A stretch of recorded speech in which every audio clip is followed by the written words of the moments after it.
মৌলভীবাজারে কমছে না হামের প্রকোপ। সকাল ৮টা পর্যন্ত ২৪ ঘন্টায় নতুন আক্রান্ত হয়েছেন ১৪ জন, আছেন প্রাপ্তবয়স্করাও। আর এ নিয়ে বিস্তারিত জানাতে মৌলভীবাজার ২৫০ শয্যা হাসপাতাল থেকে যুক্ত আছেন সহকর্মী এম এ হামিদ।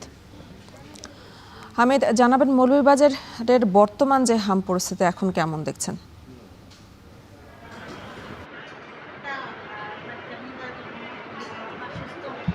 এনি মৌলভীবাজারে প্রতিদিনই কিন্তু হামের সংখ্যা বৃদ্ধি পাচ্ছে।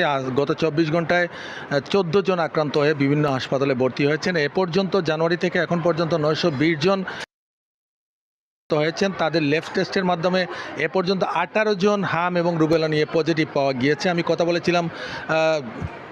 কথা বলেছিলাম সিভিল সার্জন ডাক্তার মামুনুর রহমানের সাথে। তিনি জানিয়েছেন যে তাদের এবছর টিকাদানের লক্ষ্যমাত্রা ছিল ২,০৪,৯০৮ জন শিশুকে, কিন্তু সেখানে দেওয়া হয়েছে ২,০২,৯৫০ জন শিশুকে, অর্থাৎ শতভাগ নিশ্চিত করা যায়নি টিকাদানের পরিস্থিতি।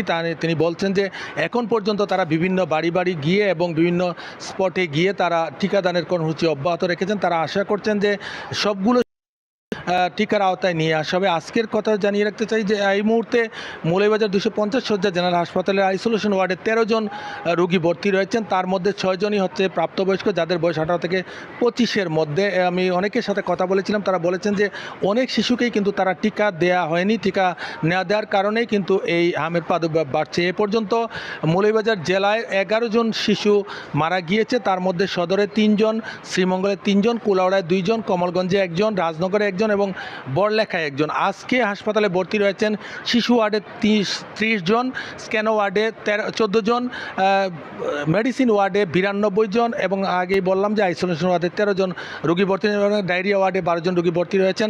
প্রথমে জ্বর সর্দি কাশির মাধ্যমে তাদের প্রাদুর্ভাব দেখা দেয় এবং আস্তে আস্তে শরীরে রেশ উঠতে থাকে। ডাক্তাররা বলছেন যে তাদেরকে নিবিড় পরিচর্যায় রাখতে হবে, তাদেরকে আইসোলেশন করে বাড়িতে বা হাসপাতালে রাখলেও তাদেরকে আলাদাভাবে রাখতে এবং মাস্ক ব্যবহার করতে হবে, যাতে করে হাসি সর্দি কাশির মাধ্যমে দ্রুত যাতে ছড়িয়ে না যায়। আমি কথা বলেছিলাম ডাক্তার প্রণয় কান্তি দাস, ২৫০ শয্যার জেনারেল তত্ত্বাবধায়ক।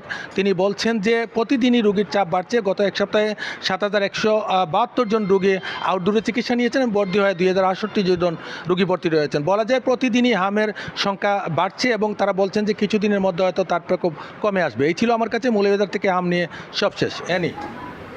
মৌলভীবাজারের হাম পরিস্থিতির খবর জানাচ্ছিলেন সহকর্মী এম এ হামিদ।